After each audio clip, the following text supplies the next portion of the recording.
You're listening to The Core, where we share anonymous but true teen stories. To hear more, visit us at openorchardproductions.org. I'm Abby Fissler, and today we'll be meeting Rachel, a 17-year-old who has written her own songs and plays. Well, I like music a lot, and so I came here to talk about that. She first got involved with playing instruments at the age of 7. I started when I was 7. And her first instrument was guitar. And I started because I saw the movie School of Rock, and I wanted to be a rock star like the kids in the movie.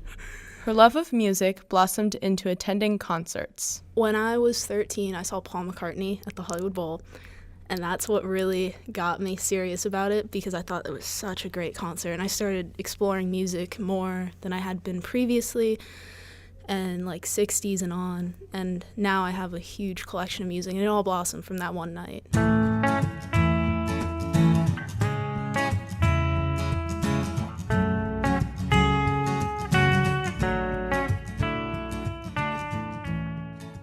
Rachel began writing her own songs, which helped her develop as a musician. I make up stories about people, like Billy Joel.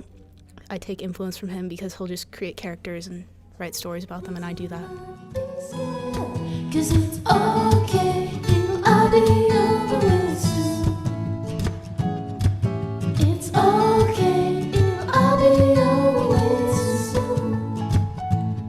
And don't worry, there's nothing more you can. In addition to attending concerts, Rachel developed an affinity for musicals.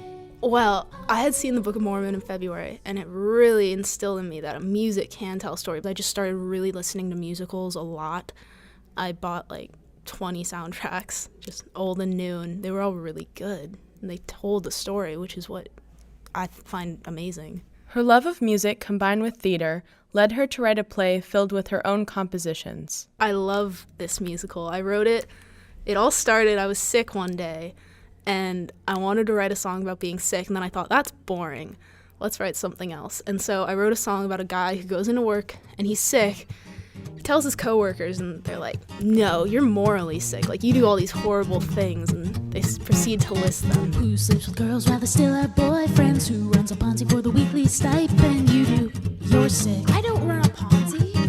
Who got me to invest in a fake scam? Slept with the teacher for an and their exam. You did, you're sick. No, I didn't. Okay, maybe not the second ill one. Or alien or under the weather. You get away with it, you think you're so clever. You're not, you're just sick. I definitely did not have the confidence to share it with my friends. I held on to all of my songs for like 3 years. Then I finally decided, what's the point of holding on with them? Someone's got to hear them. If you want people to be affected by it, they need to listen. And so I finally started sharing with people. I thought if it can make them happy, and if it already makes me happy, then why not see if it can change someone else? Her plans for the future in college are undecided as of right now, but she hopes to one day end up in New York. Who knows, maybe I'll go to NYU and get a job writing musicals, which would be awesome. Rachel has some advice for other shy but budding musicians. To anyone out there who wants to do music, my advice is just play. And it doesn't have to be the right way, it can be your way, because I didn't take lessons and I still play fine. And just develop your own style, don't directly copy anyone else, because then you're not being yourself.